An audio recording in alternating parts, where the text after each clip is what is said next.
Titian and El Greco paintings in the exhibition speak in part to this pronounced religious fervor of the period. So in terms of counter-Reformation ideology, we can certainly read them in this way in terms of the subjects. Now, it's also important to note that both artists enjoyed the patronage of Philip II. Both are concerned with presenting Christ in a very dramatic manner akin to Counter-Reformation ideology. So during the Counter-Reformation, the importance of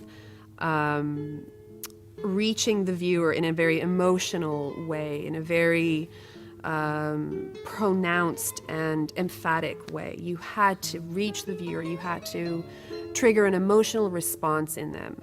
And I think that both of those images speak to that.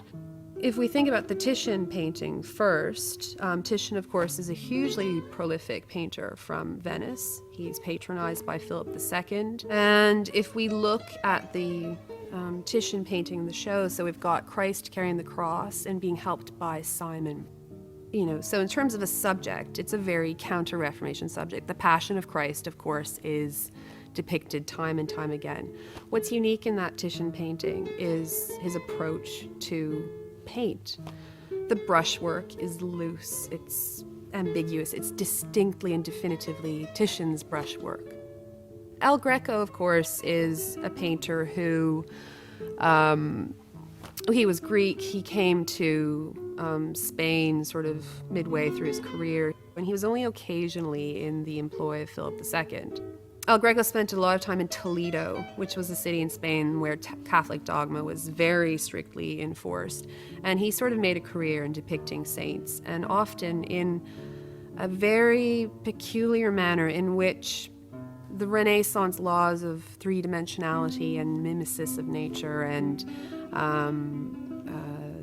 sculpted forms and full-bodied forms are sort of put to the side in favor of a more mystical experience. So I think religious mysticism is something that permeates a lot of El Greco's work. He often used very funny kinds of colors, funny for those accustomed to Renaissance realism. In his depiction of the Sudarium, so that's the work we have in the show here, this beautiful painting in which we see the veil that Veronica used to wipe the face of Christ on his way to the crucifixion, and the imprint of Christ's face is left in this veil. So the Sudarium is a very important object for Counter-Reformation artists and advocates and believers. So in depicting that, we have again this idea of a devotional object, an object that was meant to inspire faith, that was meant to inspire devotion, and depicted in a manner that is, again, we have sort of loose brushwork. We have an artist playing around with the rules of art a little bit as they had been previously established. So it's quite a remarkable work. And I like to draw the comparison with the Titian because they're both instances of Christ's passion. They're both works that speak to Counter-Reformation ideology, but at the same time, they're both works that show a new, remarkable approach to paint.